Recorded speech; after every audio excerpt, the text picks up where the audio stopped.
Mention Pachio-kun to somebody, and they'll go, "What?" Mention Pachio-kun to a Famicom collector, and they'll let out a deep sigh. There's only one series on the Famicom longer than Pachio-kun, and that's Kunio-kun. So maybe name your game Kun if you want it to be a long series. Pachio-kun is the flagship game series for Coconut Dreams, a publisher who is both very good at what they do, and what they do is very boring. Pachio-kun is an anthropomorphized pachinko ball, and his games are, well, pachinko games. And there's 9 of them on the Famicom. In fact, a Pachio-kun game is the third to last game released on the Famicom. The full title of this one is Mokshi Pachi Pro Pachio-kun, which roughly means aim to be a pachinko professional Pachio-kun. The core concept of the Pachio-kun series is that they're pachinko adventure games. Pachinko was Japan's preferred way to gamble for a long time. The idea is you were given a small bucket of silver balls, shot them up into a machine where they bounced around a pegboard, and hopefully bounced them into a hole that released even more of the silver balls. Then you'd trade the balls for a small item at the pachinko parlor, and go next door to trade the small item for cash. It cannot be understated how huge pachinko was in Japan, and there was basically one of these casinos in all but name on every block. These days, they've all been basically replaced with video slots.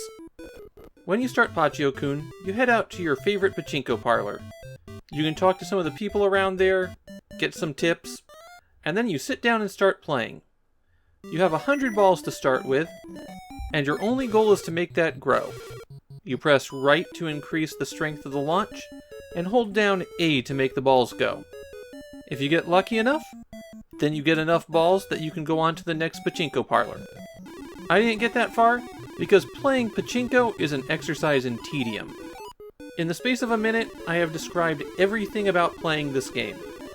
Oh, you can do more, like get a zoomed-in view of the pins so that you have an idea of which way balls will bounce. And there's some machines that are lucky or unlucky, which affects which way the balls go. But there's nothing else to it. Pick a machine, press right to get enough power, hold down A, and then you can sit there for an hour until the machine runs out of pachinko balls.